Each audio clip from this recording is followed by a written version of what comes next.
Okay. Ah.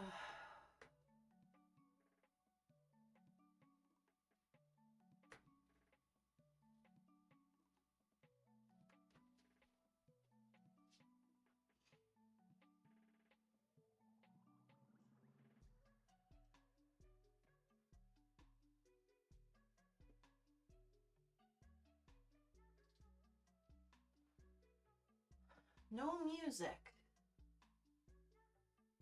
Well, that's an issue. Maybe I made it too quiet?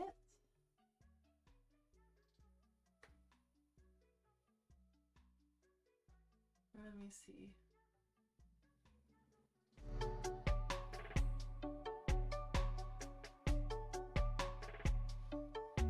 Okay, I fiddled with the music.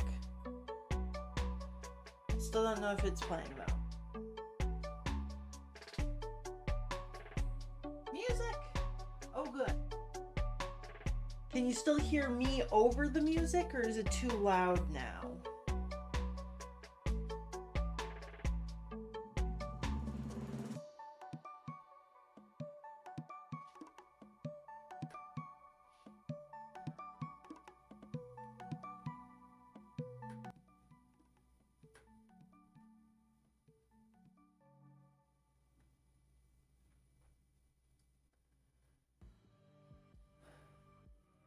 Okay.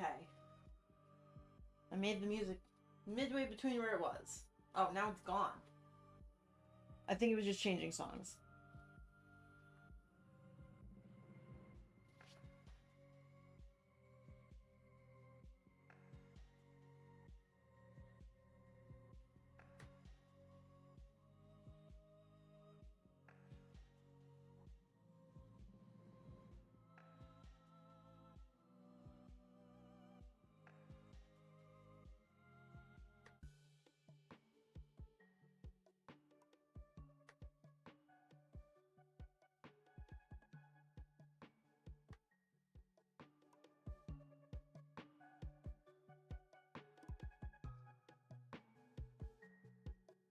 Okay.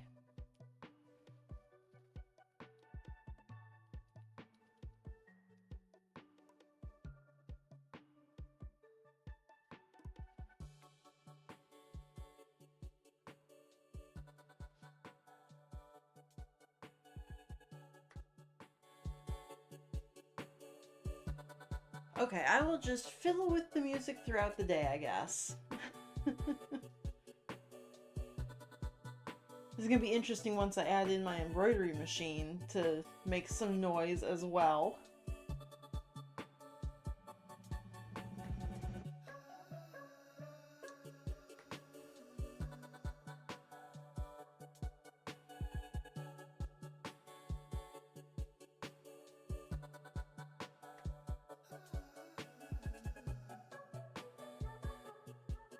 Okay. Well, I'm gonna get started at least.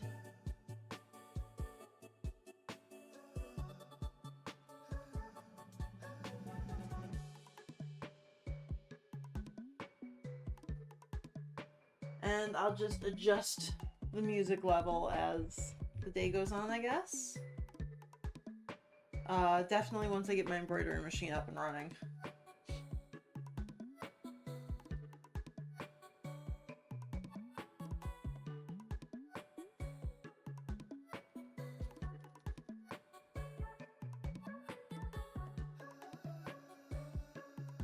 Okay.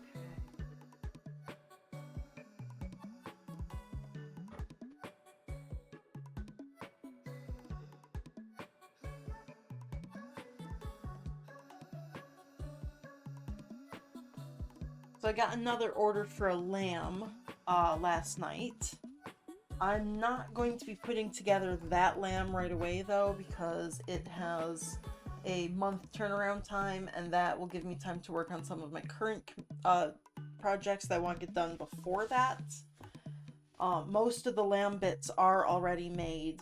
I just have to put it together, so it'll only take me a day or two.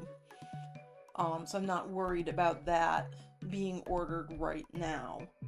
I am, however, going to be making a couple of capes throughout the day. I'm just going to put my machine on slow and let it go and do its thing.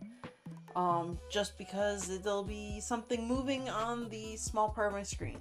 So, gonna do that. Gonna set up some embroidery hoops for that. The cape embroidery uses my largest possible hoop, which is a 360 200 millimeter. So I have to cut the stabilizer that goes in the hoop, the thing that holds the fabric in place for my machine to move. So I'm going to be cutting a couple of those just now. This is just a papery stabilizer. The whole purpose of it is just to be underneath the fabric, stabbed, and then pulled away at the end. It is a tearaway. It comes in a couple different types. There's a cutaway, there's a permanent backing one. There's sticky varieties that have like a layer of sticky tape on them. There's water soluble. I use a water soluble stabilizer for the top of fuzzy things. It looks kind of like plastic wrap. This cape isn't going to need anything like that.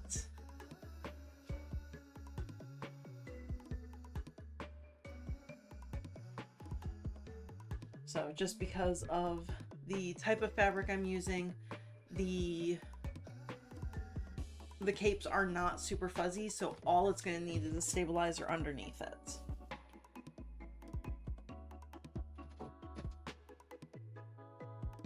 So here is my largest hoop, the 360 by 200. For this one, I need a 12 by 20 stabilizer. I actually write little cheat sheet notes on each of my hoops, just so that I can remember what I need to cut without having to measure it each time. Because I know who I am as a human being, and I will forget.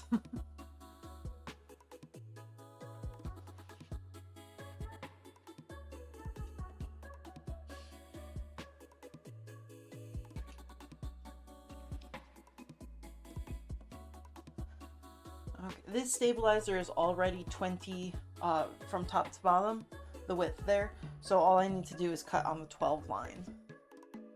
I can kind of see the lines through there. Oh, you can actually see it better on the camera. So I'm going to just be cutting right along that line underneath. If I'm a little off, it doesn't matter. I have given myself a little leeway.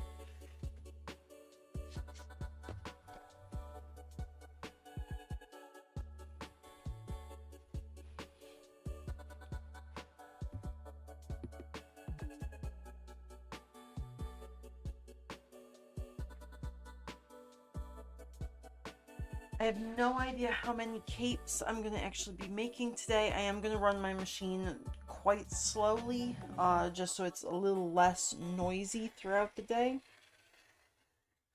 We're going to see how well that works. But I'm going to cut 3 of these right now. I will be using them regardless eventually, so it doesn't matter if I actually use them today or not.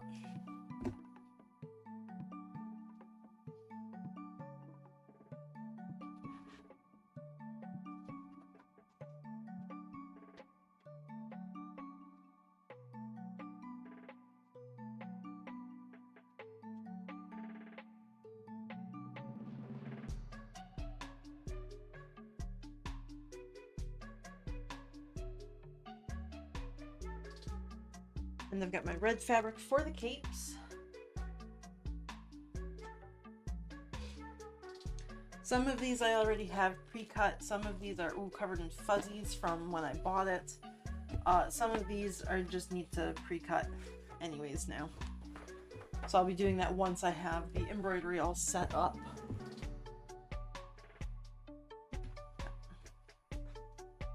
Okay, put away my wheel cutter.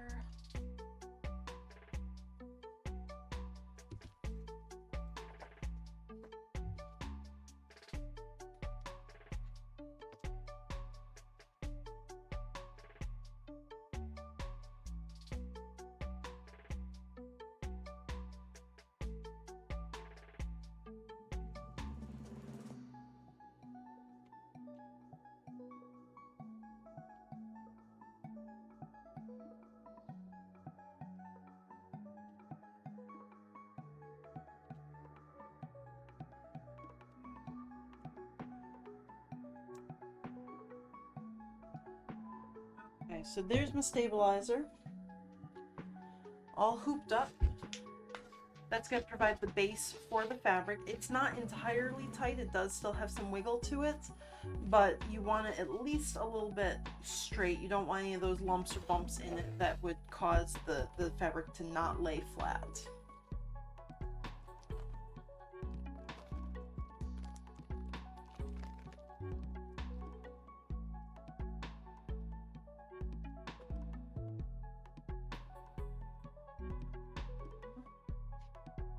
I have enough fabric here for 2 capes, front and back of 2 capes.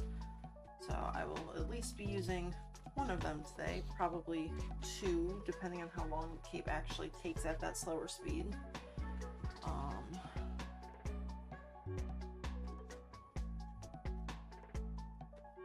For this design, I kind of know where my fabric has to go anyways, but you'd want to like center it in your hoop,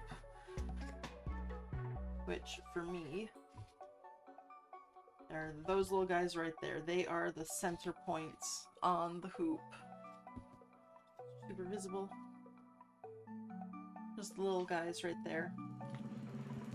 That is my center point. It's not the center of the actual hoop itself. They have to leave a little bit of space in the back just because there is the foot of the machine that comes down behind the needle, so you're going to need that empty space before it hits the plastic there.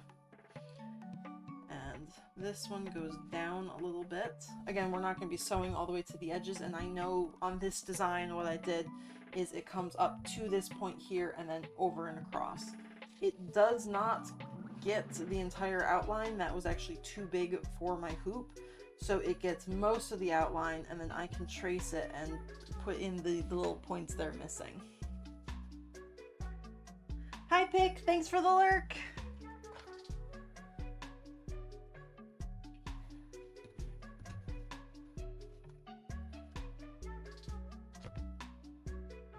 There we go. That's all I'm going to do. I'm not even going to pin it down in place because this is a fairly forgiving fabric. It doesn't mind being left in the hoop like that.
Okay.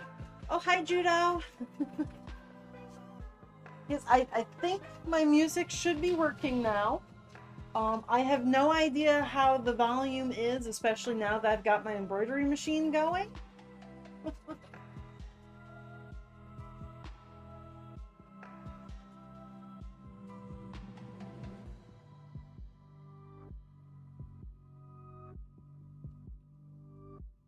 A tad bit louder. Okay.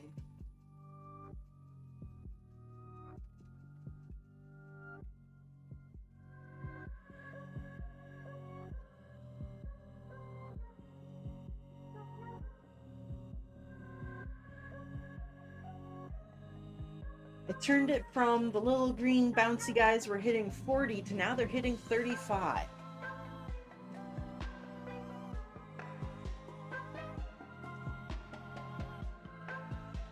I do not know what any of those numbers mean.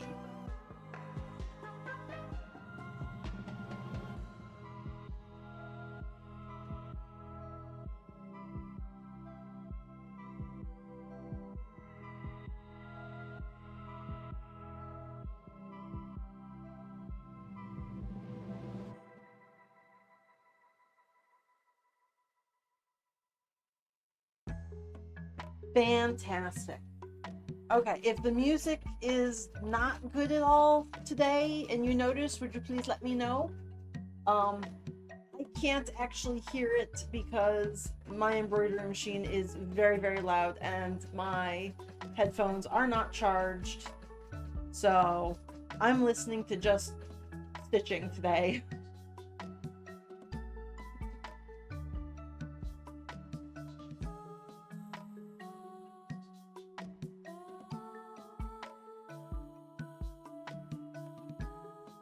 So I'm gonna hoop up a second cape ready to go while the first one's being made.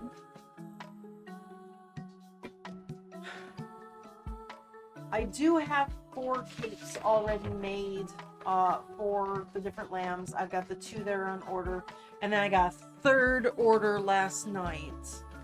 So I won't be working on that 3rd lamb quite yet. I want to finish these 2 and then work on some of my other orders that were made first. But I do have that 3rd lamb now, so that'll be 3 of my 4 capes. So I just want to make a couple more capes so that I have them in reserve, ready to go for any future orders. There we go. Yeah, thank you.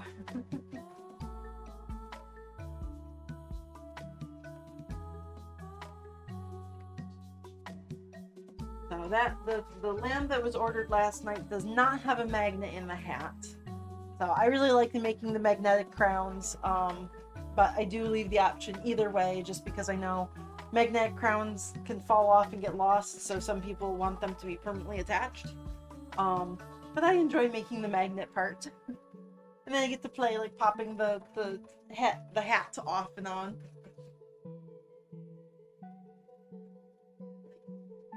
This is just fun.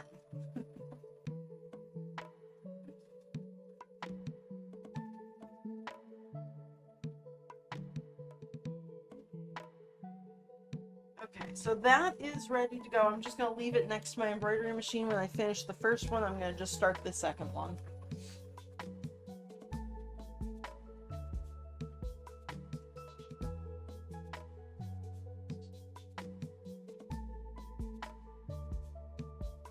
And I don't need this quite yet. That'll be if I get to a 3rd one, I'll have that ready to go as well.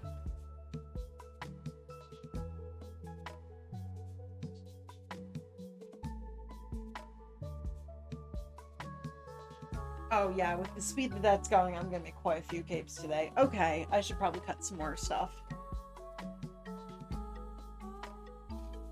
Okay.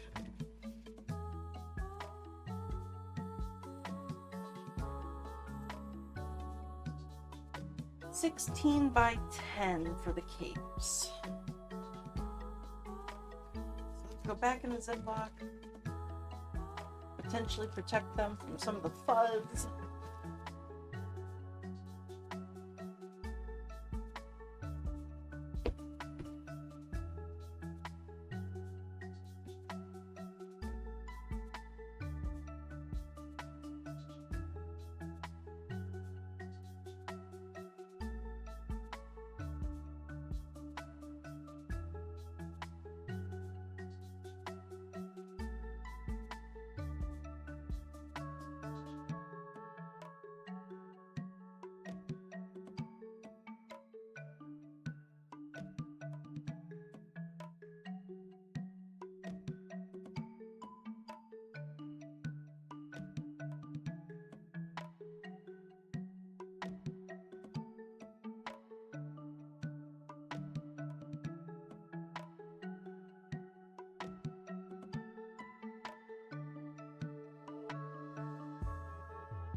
Oh, that's wrinkly.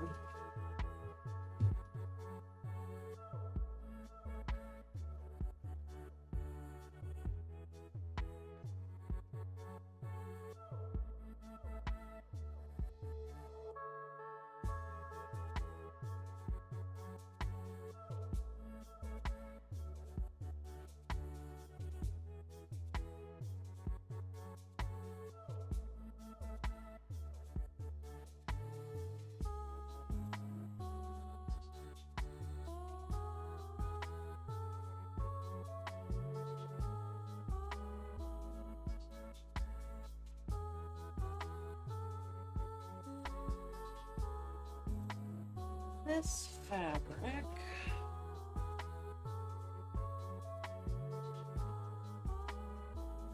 is 48, 49-ish wide.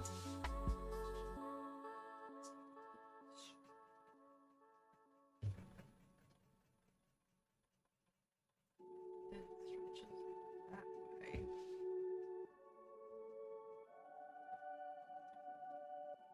And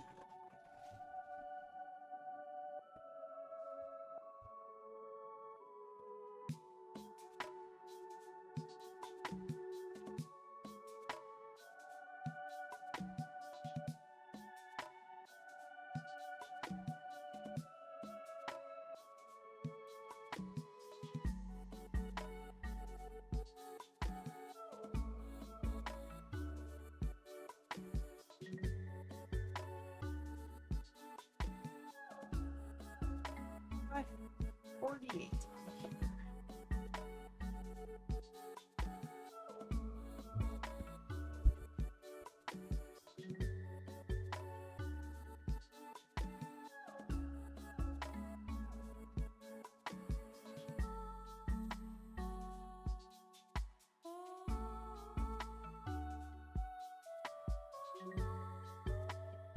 Beyond here, so I'm going to be cutting it 10 down.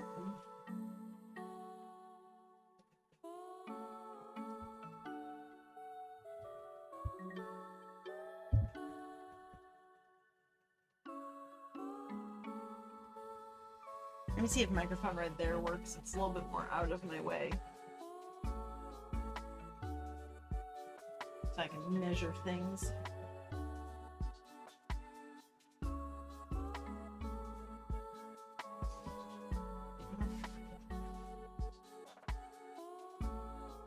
So I'm looking for 10 by 16 pieces.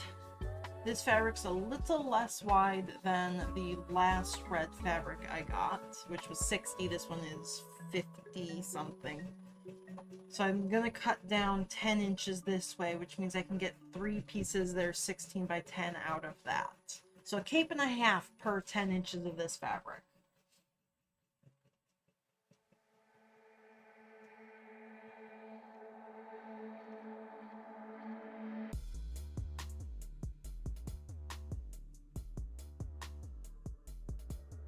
So this center square here is 12, this next one is 10.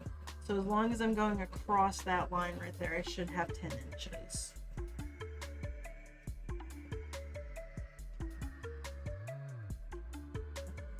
This one, I'm actually going to use my large pizza cutter wheel. Just because I'm going through more layers.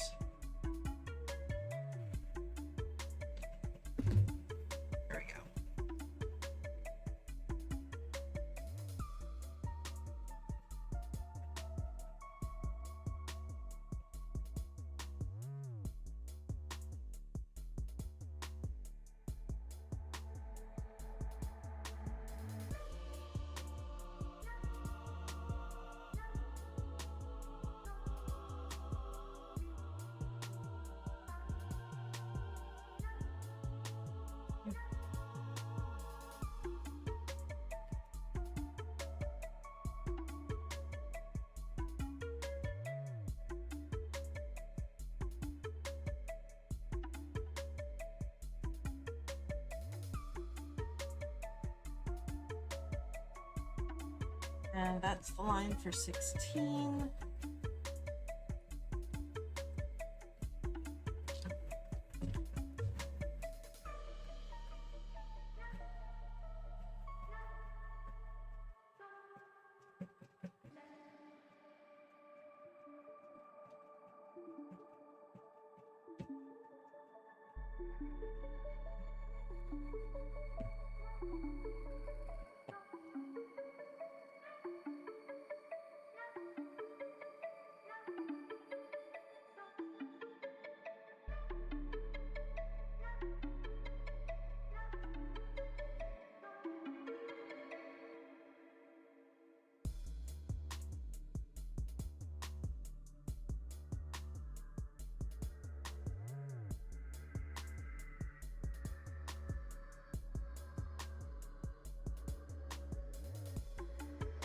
There we go.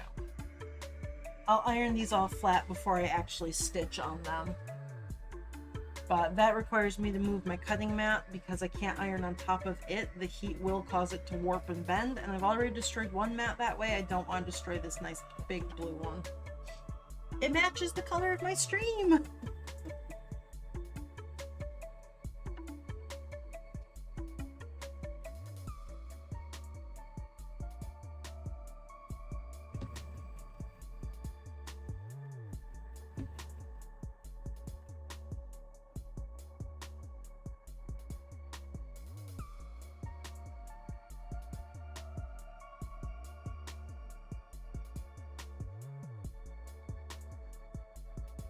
Lumps in there. Don't want the lumps.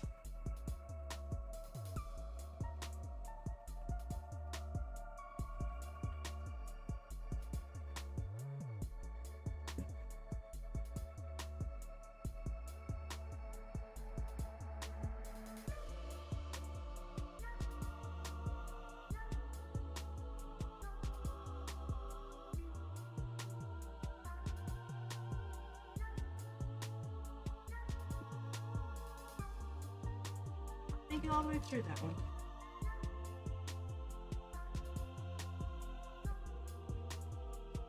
There we go.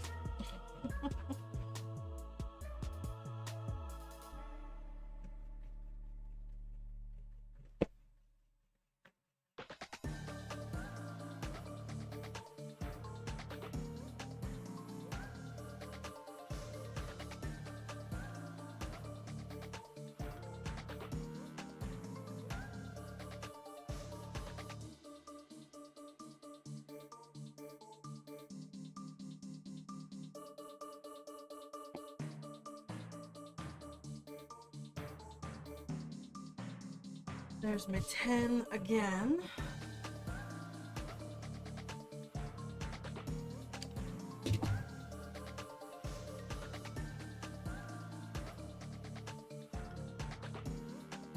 So that's 3.5 capes there.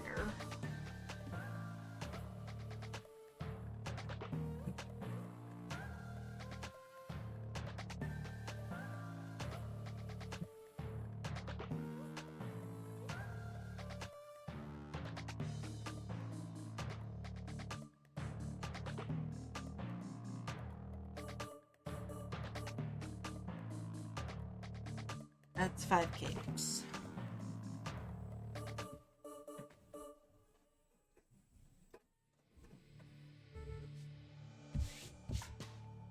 So many little fuzzies.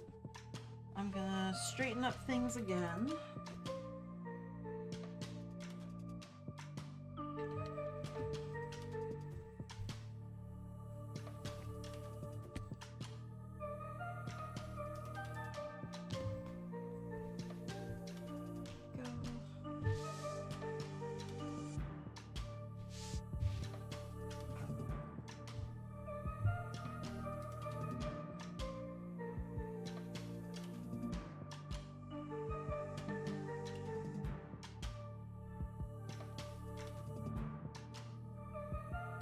Pause for just a minute here because I want to swap out the first embroidery hoop with the second. I'm going to do the white on both of them, those white stripes, first on both, because I have to change the thread and the bobbin thread to red to do like the making of the cape.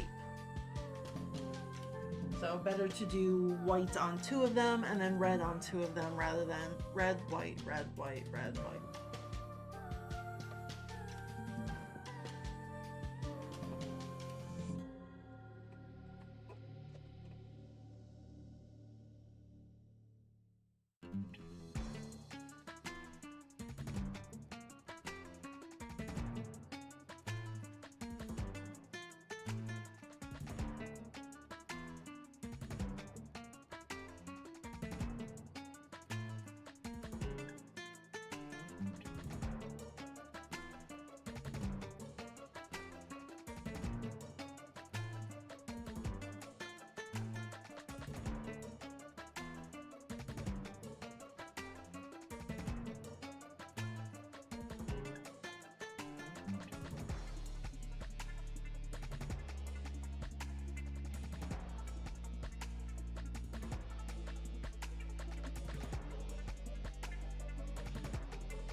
guys.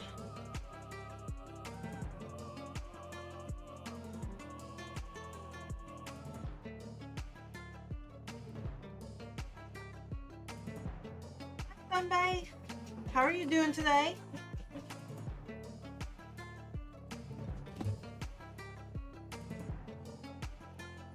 I am cutting fabric right now for the lamb capes. I have one of them embroidering down there.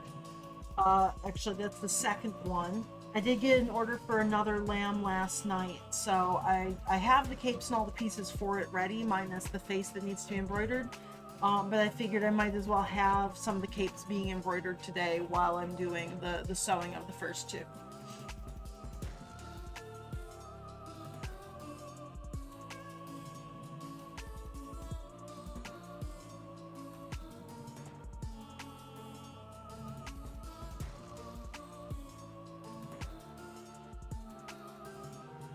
Not cut all the way through.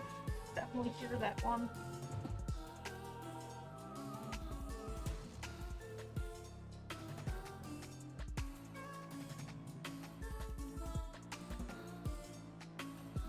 This has got a weird ass wrinkle in it, so I'm actually going to cut down a little bit larger just to compensate for whatever happens when I unfold that. So this one's going to be about 10.5 knot.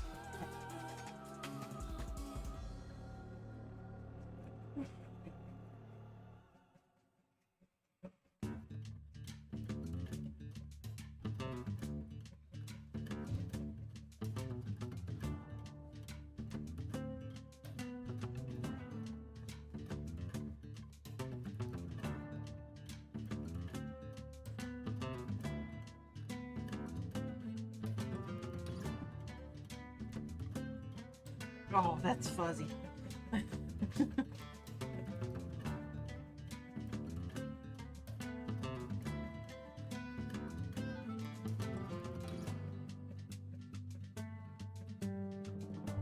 So I already cut them all down by 10, now I'm cutting them across at 16. And every 2 of these rectangles becomes 1 cape. So each of these strips I made is 1.5 capes because I can get 3 of the pieces out of them.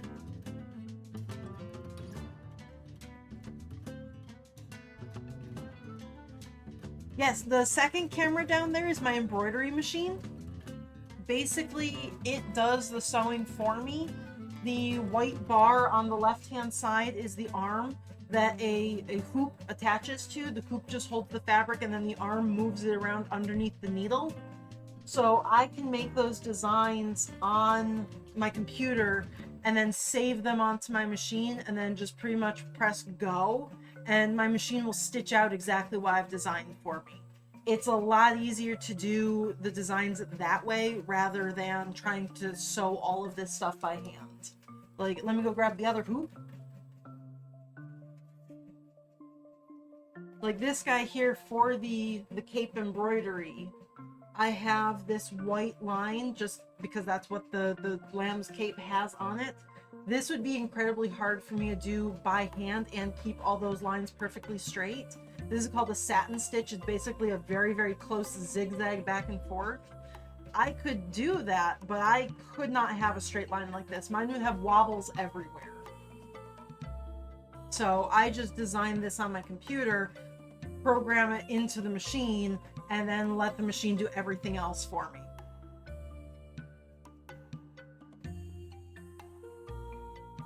If I get the 2 lambs done today early enough, one of the tasks I actually have on my to-do list today is to do the arm design. That is something I'm going to be designing the embroidery for right on my computer, so that then I can stitch the arm for the prototype plushie for that I'm working on. I can do that right on my machine as well. Yeah, it's very similar to a CNC machine. It's very much the designs that I'm making are just, I create with vector lines and then it converts all those lines into a set of coordinates on an X and Y axis, just so it knows exactly where to move the hoop to and put the needle down into the fabric where to move it to, what speeds to go, and when to stop for me.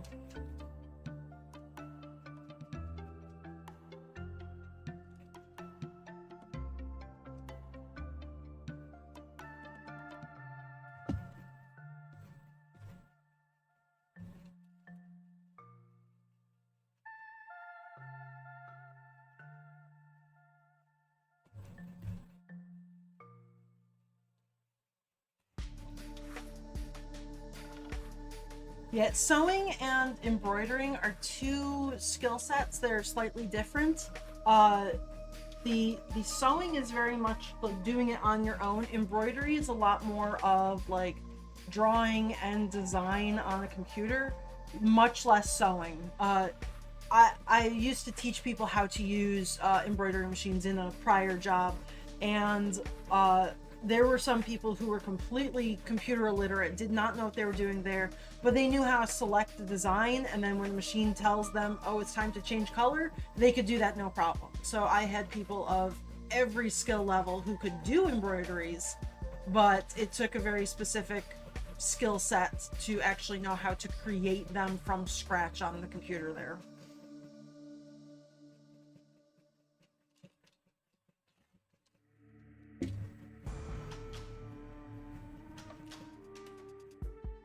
I would love a 3D printer. That is a someday plan for me. The biggest issue I have right now is just the price and not having a place to put it. I would someday really like both a 3D printer and a resin printer for just filament and resin, just for the two different options there. But it is the cost prohibitive a little bit right now. But eventually, someday. Yes, when they become super, super cheap, I will get them and then I will just figure out a place to put them. Center of the living room, who cares?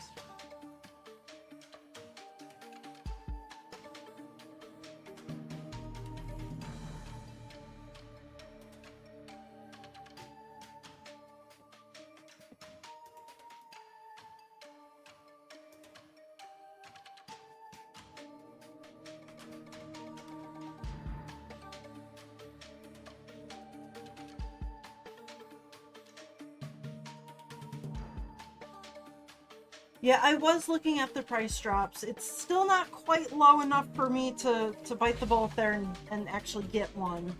But I am kind of watching and learning there. For the eventual, yes, someday I would very much like to have 3D printers.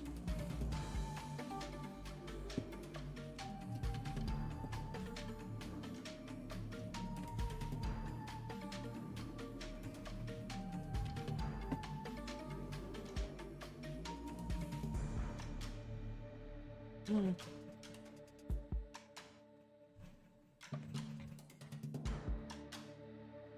I used to live not too far from a library that had like a makerspace where you could go in and use their 3D printers. That was pretty cool. I was starting to do that and starting to make cosplay prop accessories for my brother. And that was in 2019, and the library shut down in 2020. And by the time they were opening back up their makerspace, we moved to a totally different location. And I immediately looked for a library or a makerspace around here that would also have like a 3D printer of some sort. And there's not really one available for me. There is a makerspace that you can pay to become a member of, but what they are wanting is not something I'm willing to pay.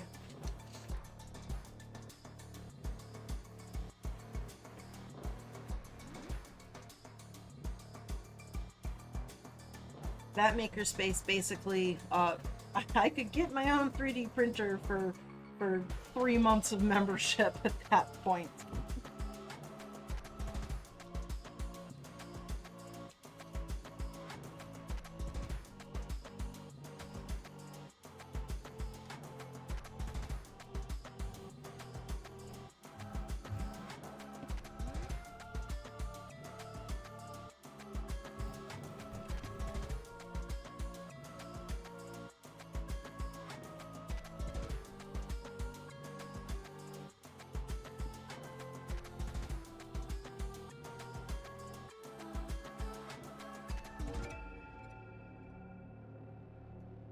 Yeah, it's affordable if I wasn't saving for multiple other things as well at this point in time. We moved to a much more expensive area when my husband got a job, and while it's a better paying job, we are still about in the same point that we are spending and making money each month. So there's no extra income from him, and the we're also saving up. We have a wedding that was delayed from 2020 that we have rescheduled this year. So there's a lot of money that's being tied up in that as well.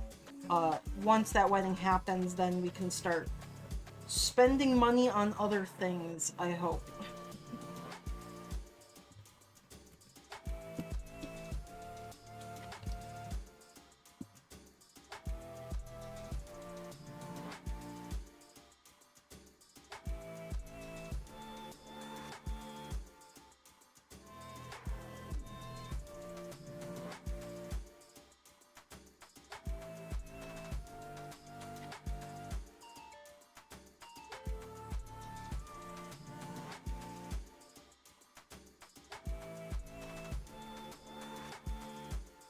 This is the beginning part there.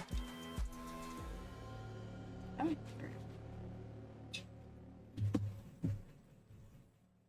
there we go.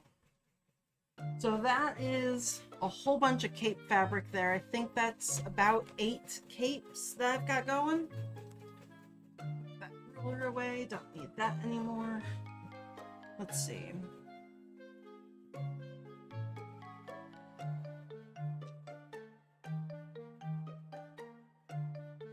Okay, so those 2 go to the current capes that are being made. 1,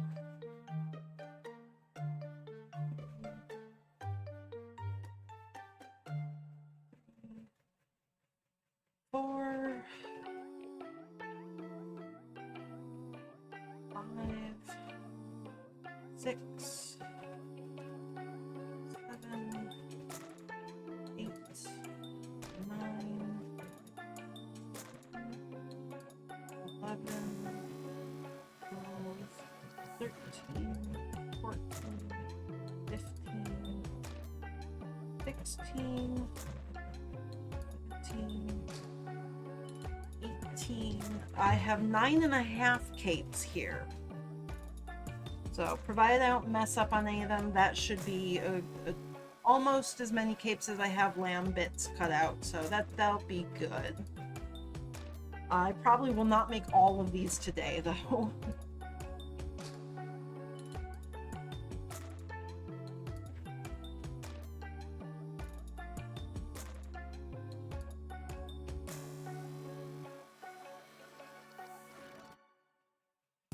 Okay, that second cape is almost done. Once it finishes that zigzag line all the way around, it is going to do just the curved arch of where the neck goes on the cape. That way I know where to cut it once this is all done. And then I'm going to be able to change my thread over to red, put the back piece on it, and let my machine then stitch out the 2 pieces together to create the actual cape itself. Oh, this other red fabric is going to go into a bag right now.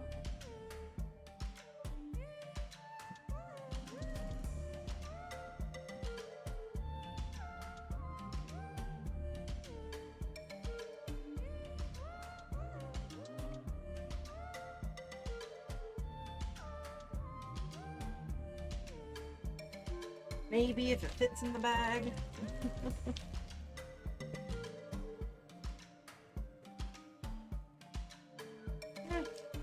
It mostly fits. That should just kind of protect it from some of the fuzzies to prevent any more cleanup than I really need to.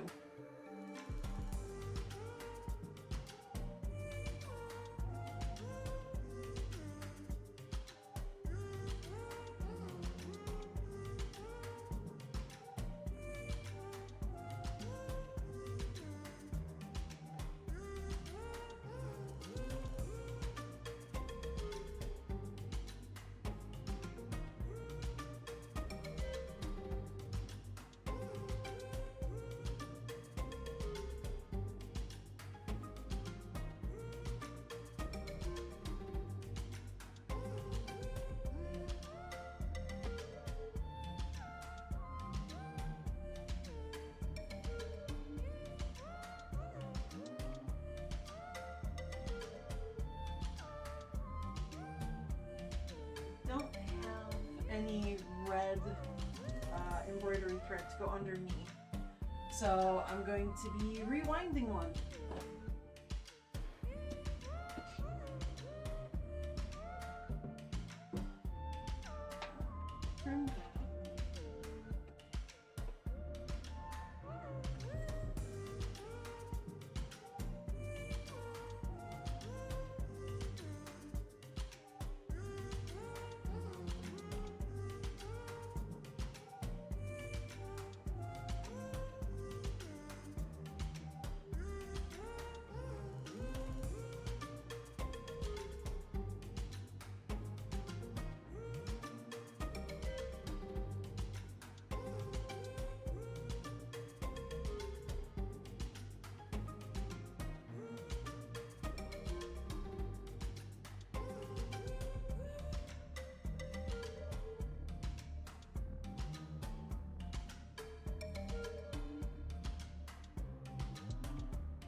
My machine is only capable of doing one color at a time.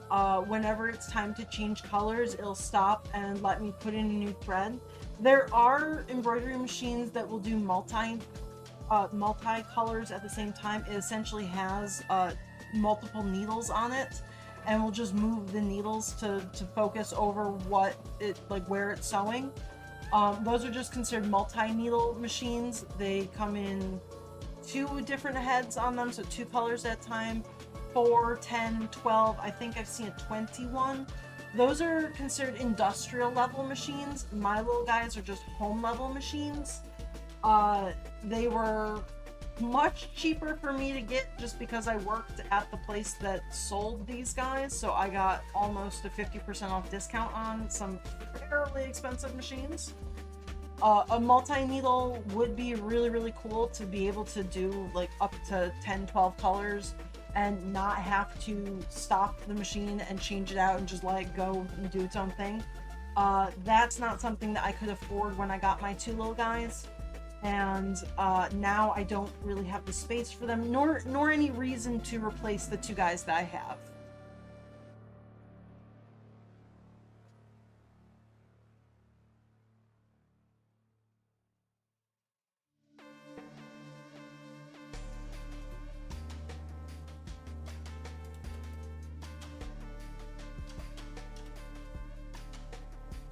Yeah, the multi-needle machines are really built for speed in making the same thing over and over and over again.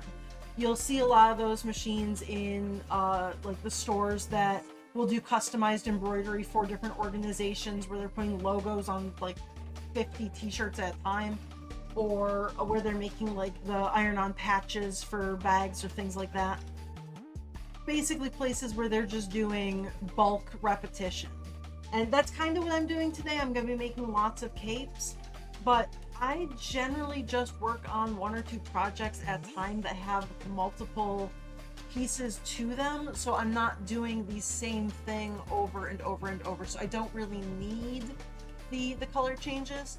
If one of these guys breaks down and I can't repair it, I will probably look into a multi-needle to replace it, just because it would be nice to have one flatbed.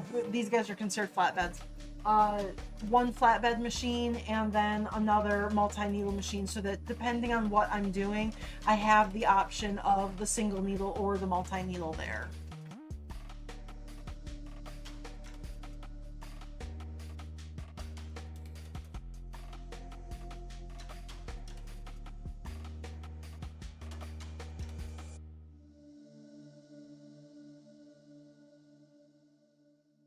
Okay, I'm gonna cut a little bit more stabilizer for some of those capes because they're stitching up fairly quickly. So even at a super slow speed, this is speed level 2 of 5, and it's still pretty close to completing that one.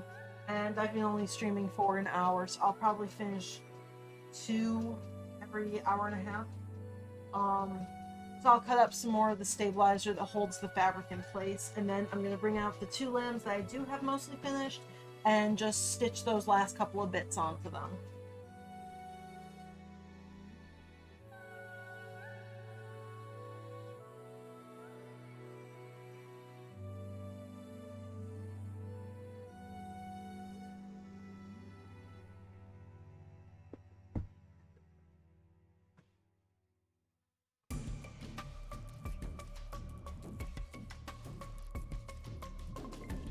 So this is stabilizer. It's essentially just paper. This is a tearaway one that's designed to rip away from the design afterwards.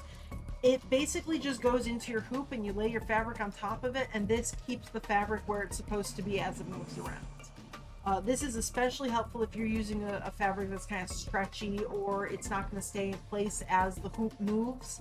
The paper itself does not stretch or move at all.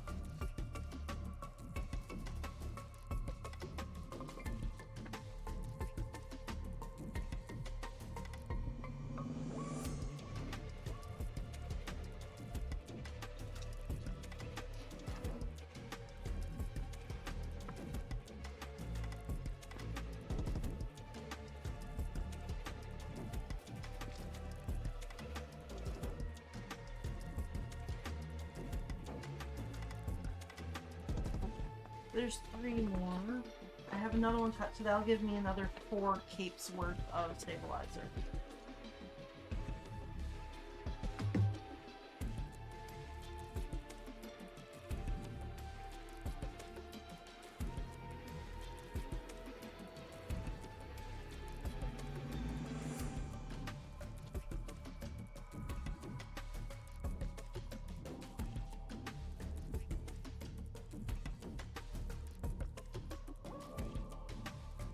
Okay, so that cape is finished. Now I've done the white for the decoration, and I've done the red line just that stitched the outline there. I'm going to now stitch the red outline on the second cape. I can unhoop this one and set this one up for my third cape.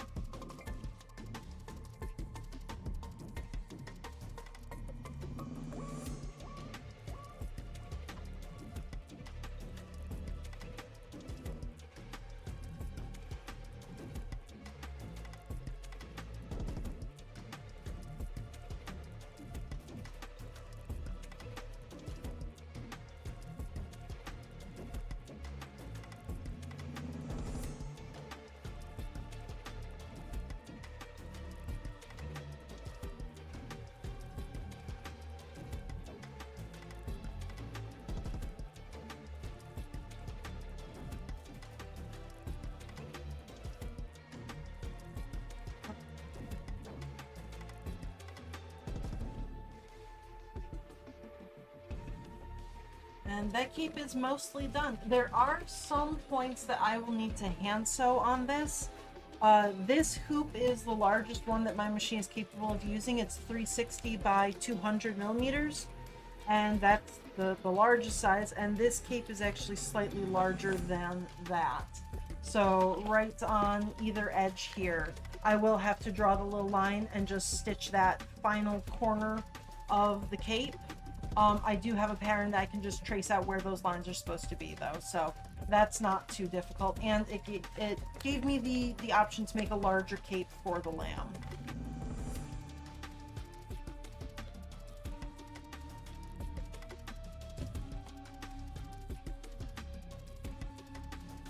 Hey, knowing how to repair a busted seam is incredibly important. So if you know that, you're good.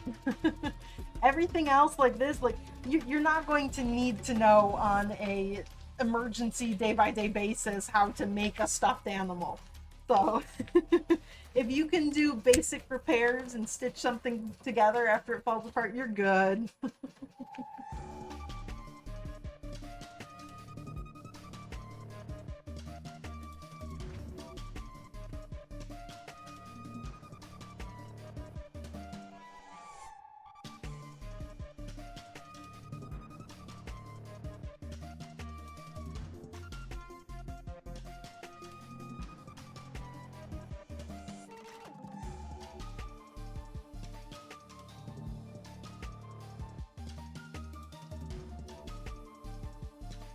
And I'm gonna just make sure that this is centered in my hoop.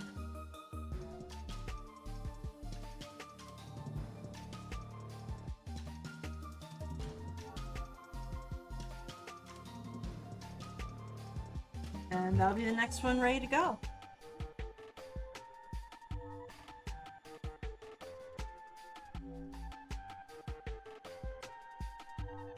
I'm going to leave this one with the paper on it for now.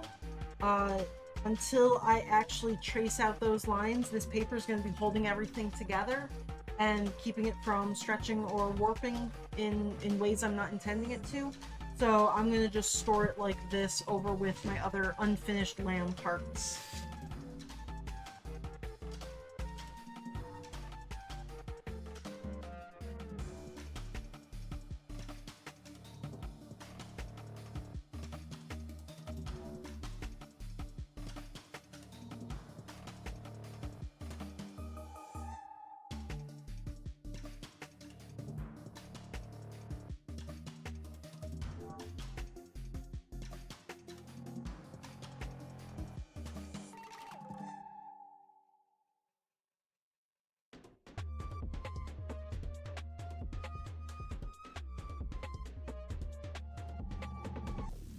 It's generally pretty easy to tear away a stabilizer like that. Essentially, each of those needle points is perforating the paper. So if your needle points are close enough together, you make very small stitches on there, the paper just rips apart easily right at that line. If it doesn't rip super easy, you do have to kind of peel it away from those little bits. But in general, it's fairly quick. Large stitches, you might have an issue and you might need to actually snip it away there. But I design my files specifically with the small stitches where I need them to be so that I have no issue tearing that paper away.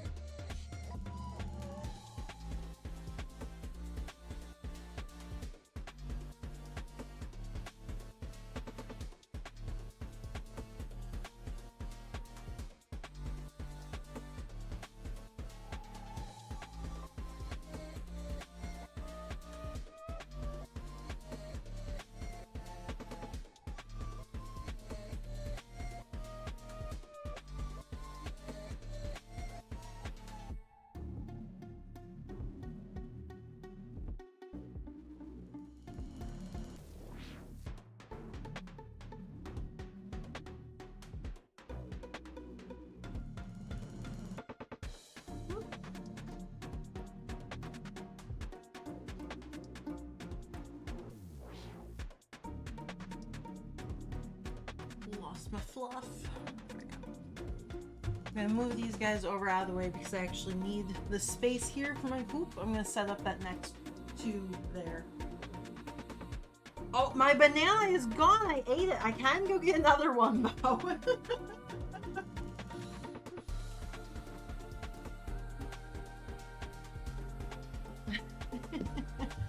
So I'm going to change back to white thread on the hoops now because I'm going to be doing that white zigzag on another 2 of these and then swapping back to the red for both of them again.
Do I work with knitting?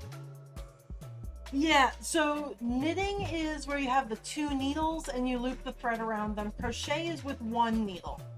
I know how to do both of them.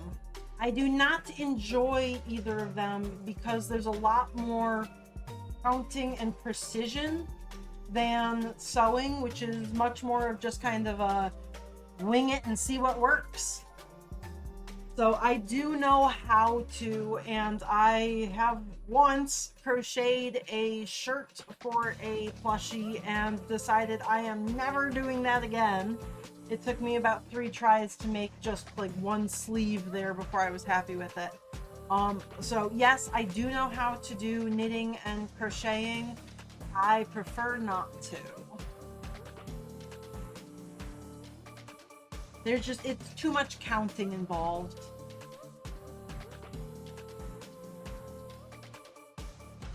I do not have the best of focus on tasks. I tend to jump from project to project and put things down and come back to them. And you can't really do that with knitting or crocheting because you do have to keep count of where you are. So you have to end at like specific places or go back and like try and figure out what you were doing yesterday. And I'm not that kind of a person. I can't do that.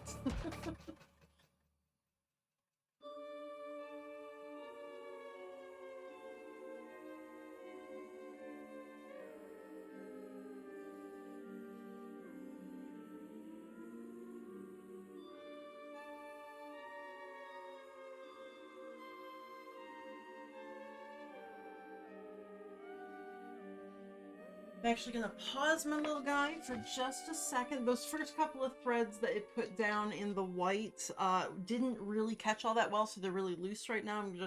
I'm just going to cut them away so they don't cause any problems later on.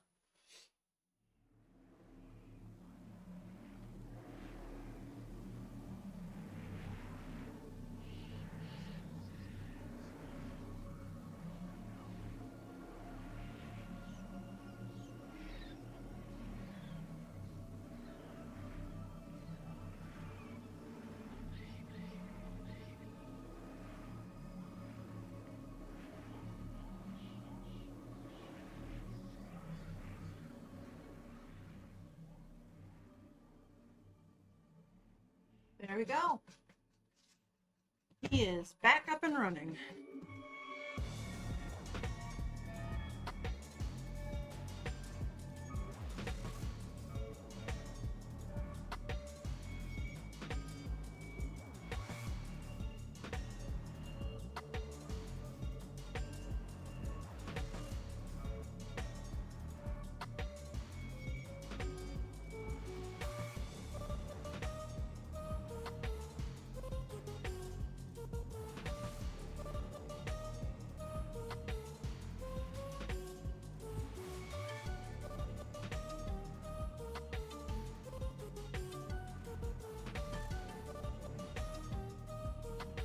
Back.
Lamb from start to finish. Let me go check.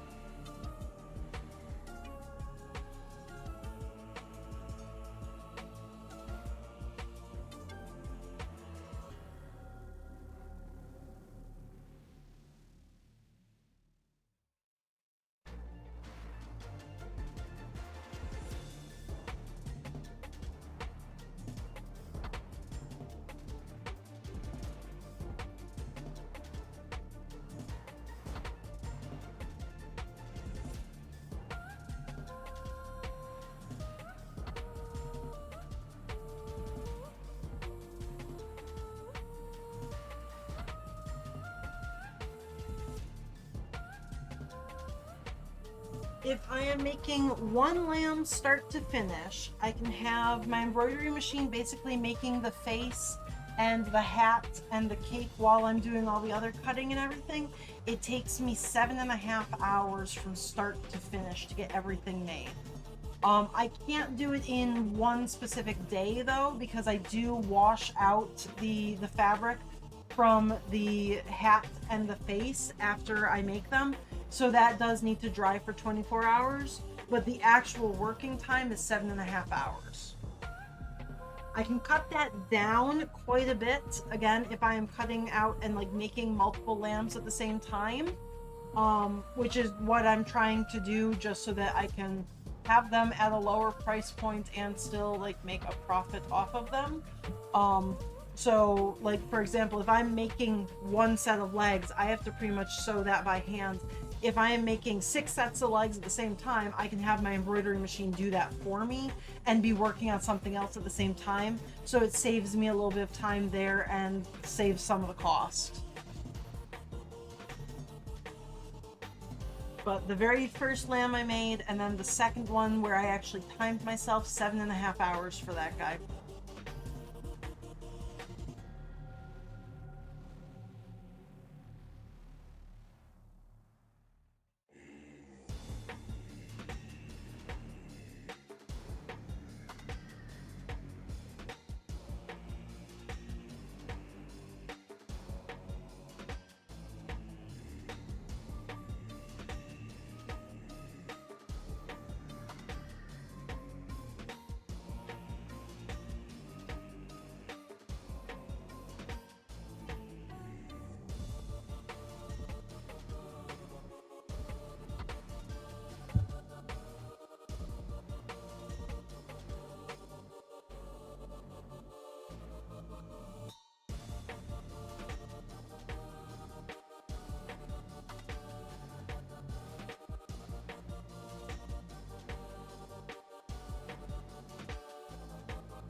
Oh, 13 to 15 hours. No, generally these guys, because I've simplified their pattern a bit, there's no real complex shapes to them. I've made a very simple body shape and very simple limbs. They don't take me as long as some other projects might. 7.5 hours is if I'm actually working continuously, though. I don't do that. So it's more like I do an hour of work and then I wander off and do something else. And then I come back and do another hour of work. So I think if I work on the lambs on my own without like an external motivation of somebody's watching you do shit, you gotta actually work.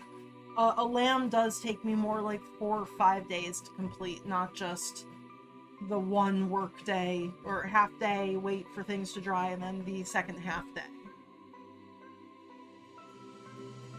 But yeah, the actual like me physically working on it is 7.5 hours, usually split over whatever else.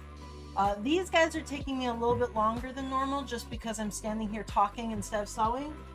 So I will probably have to factor that into future projects I make, how much time they're actually going to, how much time I'm spending and how much time I'm just talking on stream. But I think that's something that I'm going to just practice and get used to and figure out where, like, what I need to do while streaming as I do it more.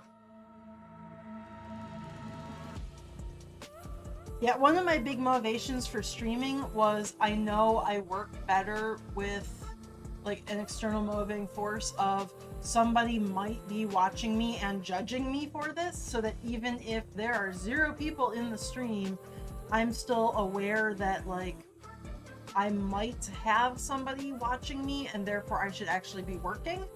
So I'm hoping that actually works and I can trick my brain into being productive, because that would be very cool. And then on top of that, I get to show people what I'm doing as I'm doing it, so their bonus there.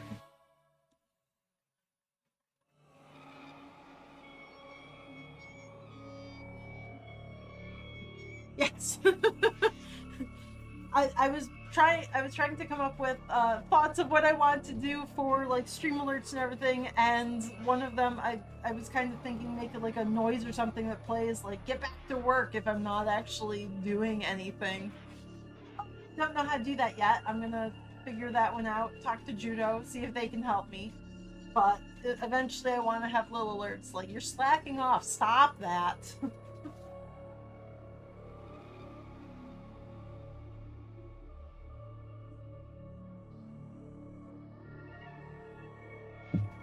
Now in the spirit of talking about working, I'm actually going to start working. So I do want to get these guys done today so I can get them packed up and hopefully mailed out this weekend. That is basically when I go to the post office to drop things off every Saturday, Sunday. So if I can get them done this, like today, get them packed up, I can mail them out this weekend, and that would be very cool. The one would be a little bit early going out, the other one would be like 2.5 weeks early, and I do like trying to get things out as soon as possible, even though I give myself a wide window of when they actually need to be made.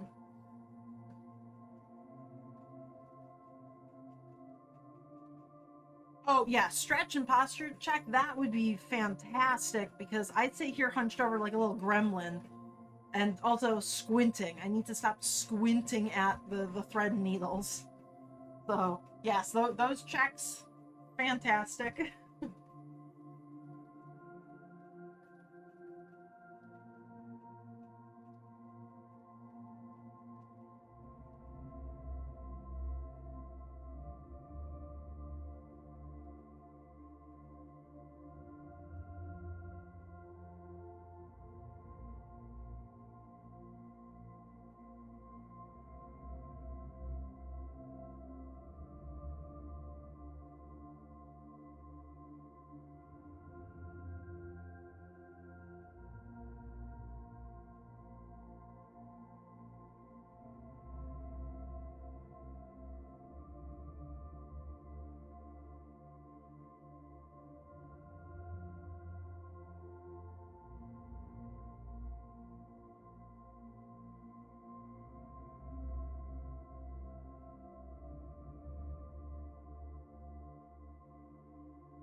Okay, well, I just got another order on Etsy for somebody that's pre-made.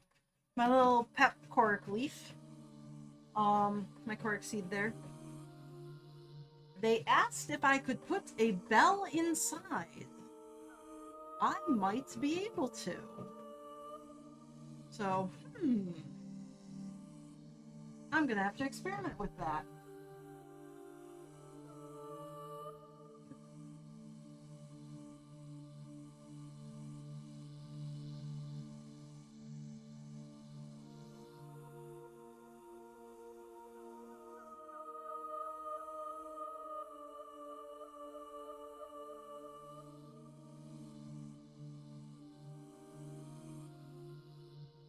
So I do have jingle bells. Those are the ones that I use for the lamb.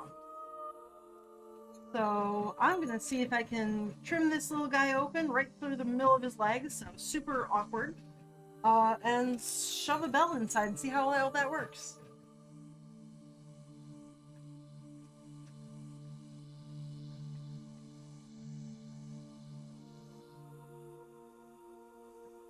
Let's see.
Yeah, I feel like I might need a warning on my stream for this guy.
Well, he has a bell. Doesn't really make a lot of bell noises, though.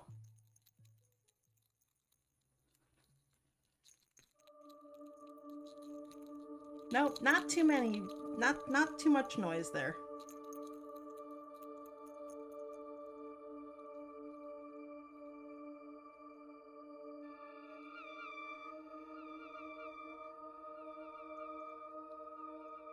Just kind of makes a rattle noise now. Woo, woo. But I will send them a message and see if they like something like that, if that's what they're looking for. If not, I'll take the bell back out and stitch them up.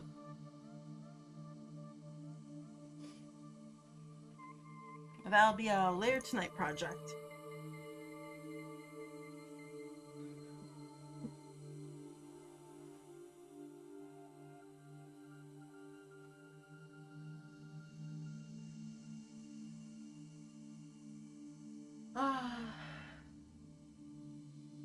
Can I put it in a small bag to see if that works better?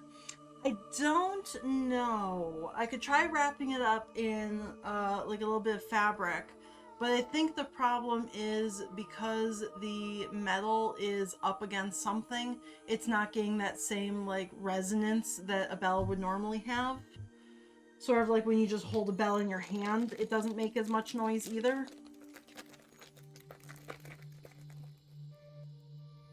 Like,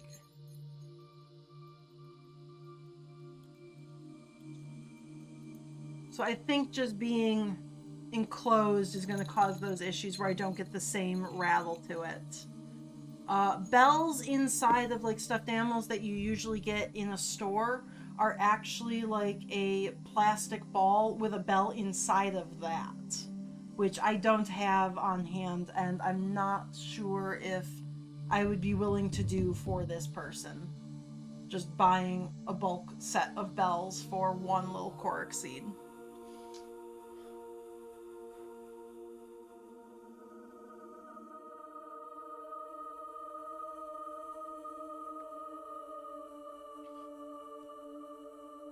Ooh, I will do that.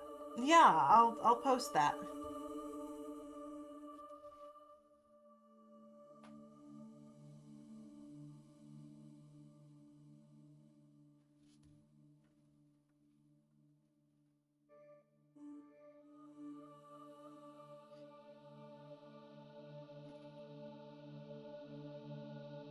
Yeah, I could check out the dollar store. Well, I'm going up to Joann's and a couple of other crafty stores this weekend, so I could check them out then as well.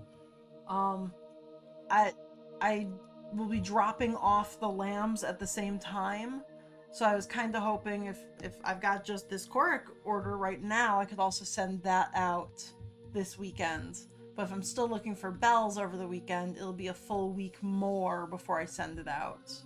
So I'll post a video for that person, see if they want to check it out, if that's what they're looking for or not.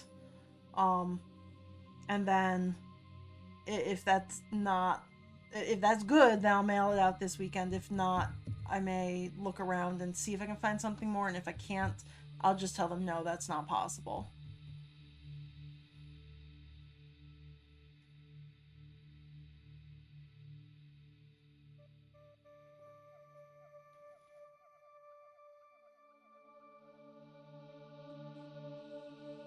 Yeah, if it is, if they do like the muffled little like clack clack noise, then yeah, perfect. I did it.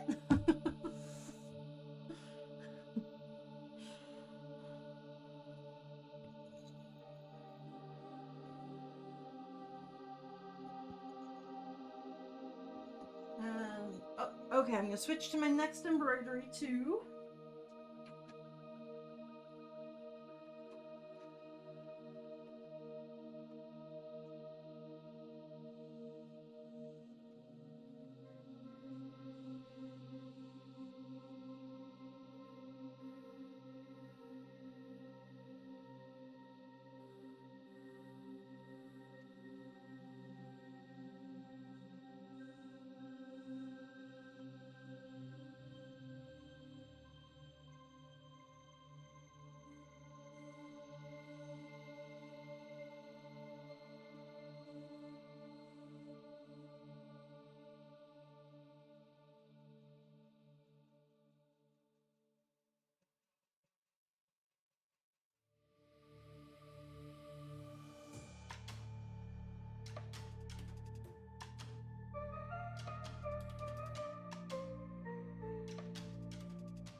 Okay, that red fabric was a little bit lumpy there. I probably should have ironed it, so I just held it down in place so that it got tacked to the stabilizer below. And that wrinkle shouldn't cause a problem now.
Okay, now it's time to attach some horns.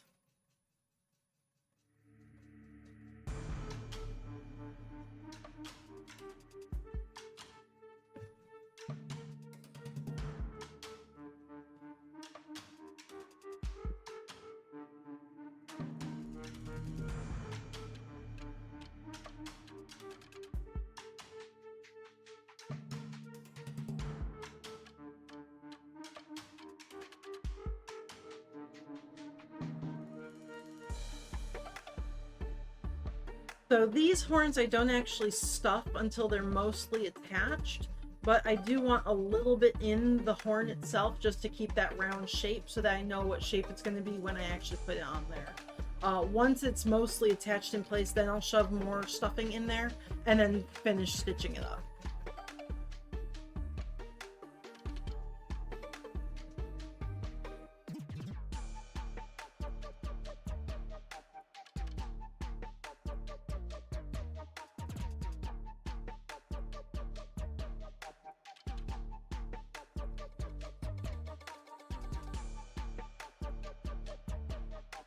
Oh, I could also see if I could find a actual baby toy that has a bell in it and then just cannibalize it for the bell inside, rather than buying an entire set of those bells myself.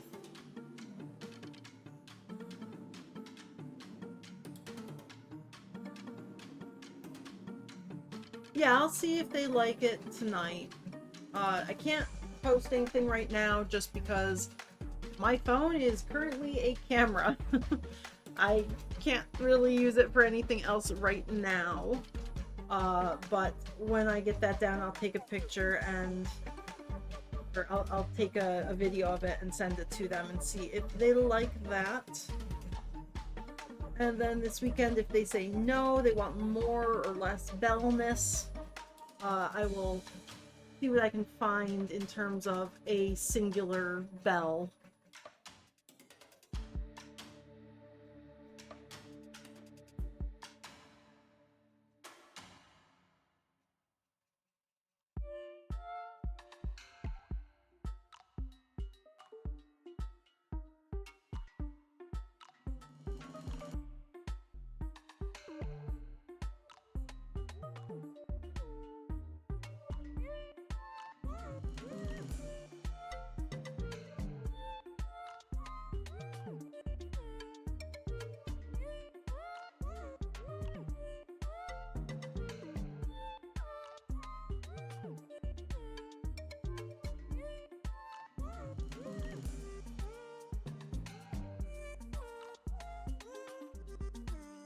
Okay, that's looking pretty straight. So now I'm going to use some of my little short threads that I saved from yesterday and stitch these guys in place.